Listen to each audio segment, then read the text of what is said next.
Em nosso estudo de hoje é a lição 41 do livro Encontro Marcado e tem por título Pensamento e Conduta. Nem sempre estamos habilitados a erigir o nosso ambiente mais íntimo na experiência cotidiana.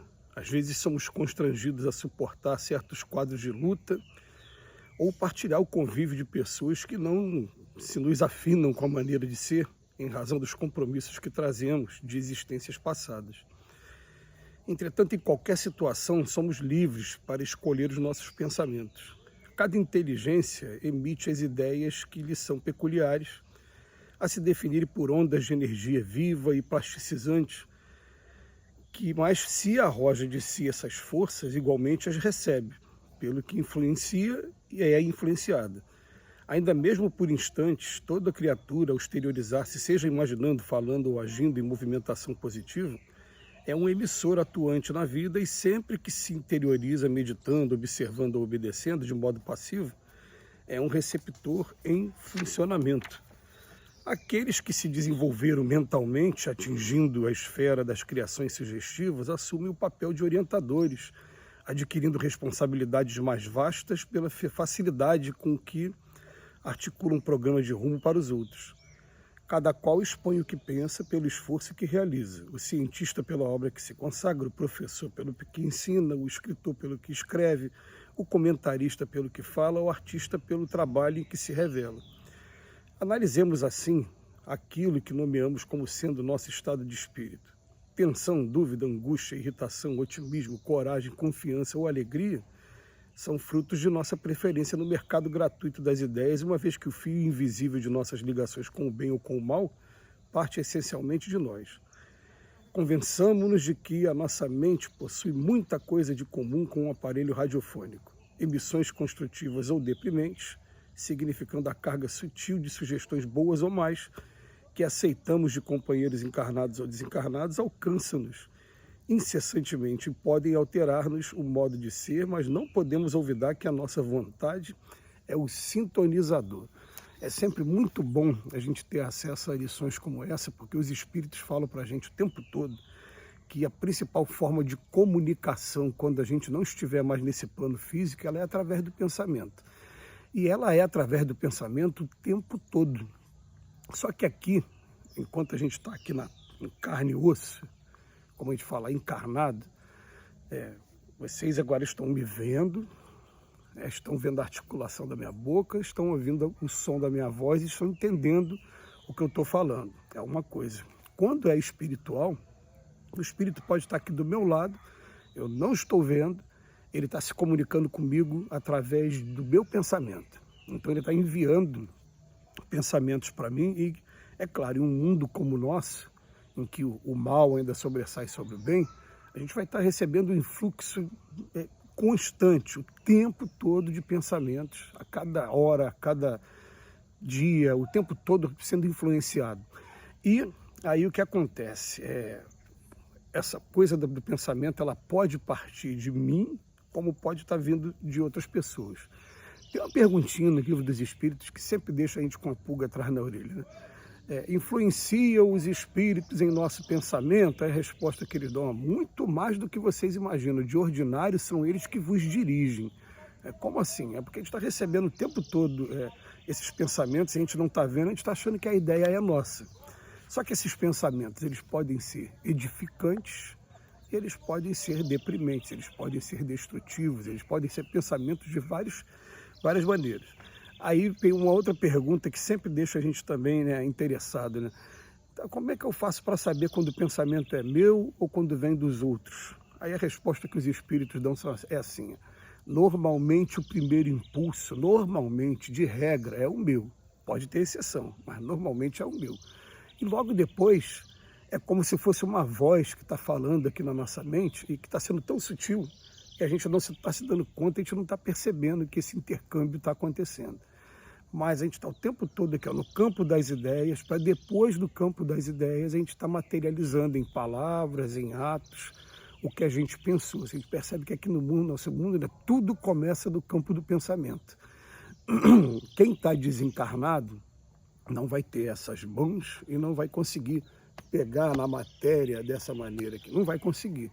Então o que eles fazem? Eles se utilizam da gente, eles ficam procurando influenciar a gente para que a gente faça.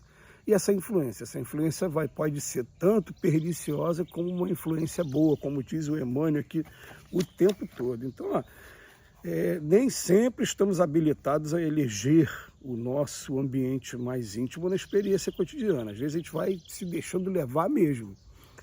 Porque para a gente poder estar elegendo o nosso ambiente mais íntimo, tem que ter o elemento vontade. Eu tenho que já definir mais ou menos o que eu quero da minha vida, o que eu quero para mim. É isso que eu quero? Aí a gente começa a fazer aquilo, tem o elemento vontade, e a gente começa a repelir alguns pensamentos que simplesmente não convêm, não estariam desviando a gente da nossa finalidade. Aí por isso que a gente sempre aconselha a leitura de um livro que é marcante nesse ponto, que até assusta a gente, porque traz informações muito novas, muito revolucionárias para a gente. É um livro chamado O Problema do Ser, do Destino e da Dor, escrito por Leon Denis. Esse livro tem um momento que ele vem falar para a gente da vontade. Tem um capítulo todo que fala da vontade e mostrando para a gente que a vontade ela vem canalizar, ela vem deixar ali, né, aqueles elementos que estão esparsos, ela vem direcionar para um determinado ponto. Agora é claro que a gente vai ficar assim uma luta de pensamentos, porque a gente vai ter forças procurando canalizar a gente para um lado e forças querendo canalizar a gente para um outro. Quando a gente fala forças, a gente não está nem falando assim, ó, forças amigas ou forças inimigas. Não, porque às vezes a gente tem espíritos que são muito amigos nossos e que gostam muito da gente, mas que se tivessem encarnado estariam fazendo diferente da gente e por isso ficam influenciando a gente. Então, até o conceito, esse nome de obsessor que as pessoas usam, com o tempo a gente vai entendendo melhor o alcance dessa palavra, porque às vezes o obsessor que a gente chama pode ser a minha mãe que está desencarnada, pode ser meu avô que está desencarnado, pode ser um grande amigo meu que conviveu comigo muitos anos, mas agora ele está procurando me influenciar através dos pensamentos, porque ele está interessado por mim, ele está aqui vagando também, está aqui nesse mundo e está interessado pelas coisas que estão acontecendo. Então ele bota aqui para a gente, cada inteligência vai emitir as ideias que lhes são peculiares a se definir por ondas de energia viva e plasticizante. O que ele está falando de plástico? Começou a transformar em plasticizante, está começando a tomar forma para a gente. E outra coisa, eles falam para a gente, o pensamento ele é matéria mesmo, os espíritos. O que eu estou pensando aqui parece uma loucura, né? Mas eu estou pensando como se eu estivesse criando uma tela aqui em cima da minha cabeça e os espíritos estão vendo o que eu estou pensando.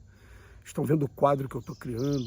Se eu estiver pensando, eu estou falando em cores mesmo, é isso que eles falam para a gente. Eu estou pensando agora, por exemplo, me veio aqui na cabeça um amigo meu, estava falando agora há pouco tempo sobre Gramado, lá no Rio Grande do Sul. Eu já conheço essa cidade, Gramado.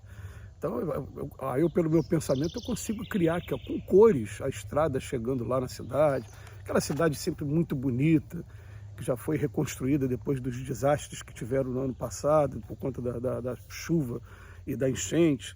Enfim, eu consegui, pelo meu pensamento, os espíritos estão vendo o que eu estou pensando. E a partir do momento que eles veem o que eu estou pensando, ou eles se afinizam ou não.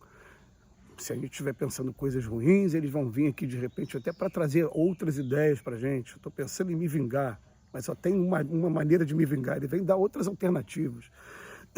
Se eu estou pensando em coisas boas também, edificantes, eles estão dando opções para a gente. Por que você, ao invés de começar aqui pelo asilo, você não vai começar por um trabalho no hospital? Ele vem dar opções para a gente.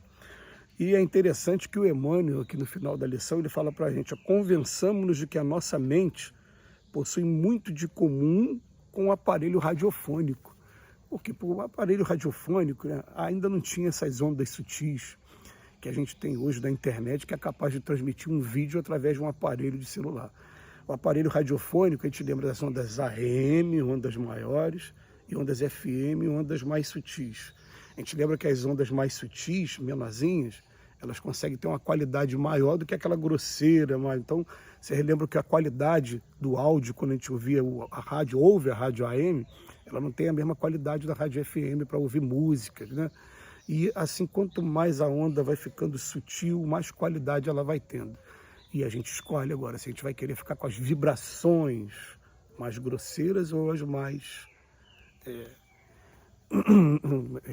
de maior qualidade.